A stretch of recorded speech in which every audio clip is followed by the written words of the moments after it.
Neelashish also joining us live on the broadcast. Neelashish, bring us up to speed with all the updates coming in from the Supreme Court. Far as the Supreme Court is concerned, they've said that the West Bengal Election Commission should ideally not have any grievance with the High Court, because to begin with, they themselves had demanded the deployment of forces in every district as the state goes to polls.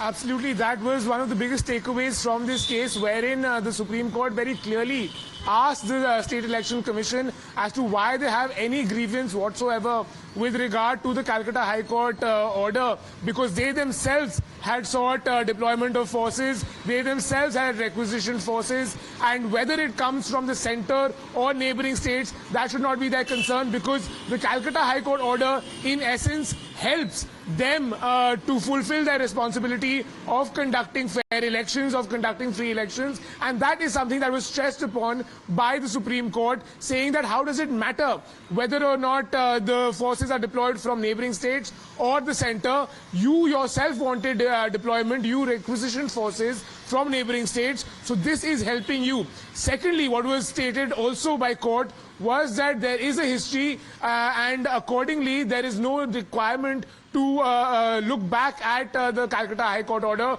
to interfere with it, because they have taken into consideration all these aspects and accordingly they have passed their order, and in this situation there is no requirement for the Supreme Court to interfere with the order of the Calcutta High Court, which had deployed forces, central forces, in order to ensure that sensitive booths and all districts are taken care of. Now, the fact that the Supreme Court made a very clear observation is also very important, and the court said that conducting polls is no license for violence.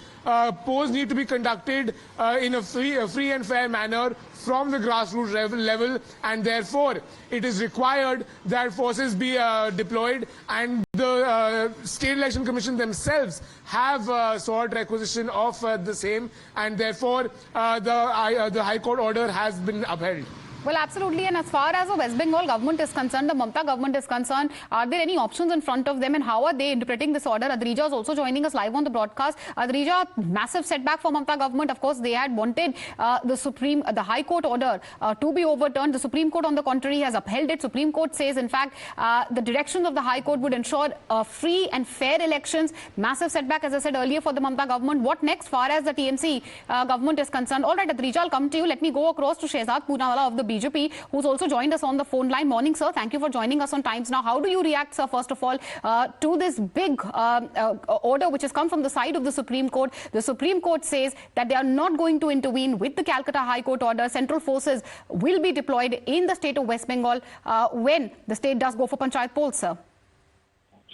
Satyamev Jayate, this is a big slap on the face of the TMC, the Talibani mindset and culture government, which wants to perpetrate an atmosphere of violence and to mar the entire election process. Today, the institutionalization of political violence done by those who say they are with Ma Mati Manush, but actually are with bomb, balti and blast, has been exposed. The fact of the matter is that Mamata Banerjee has allowed a free reign of violence to perpetrate in every election cycle. In the last Panchayat elections, the Supreme Court had to come down heavily. In the 21 poll, we have seen that how the post-poll violence took place. Today, the Supreme Court has called them out, has slammed them for actually opposing the High Court order of deploying central forces.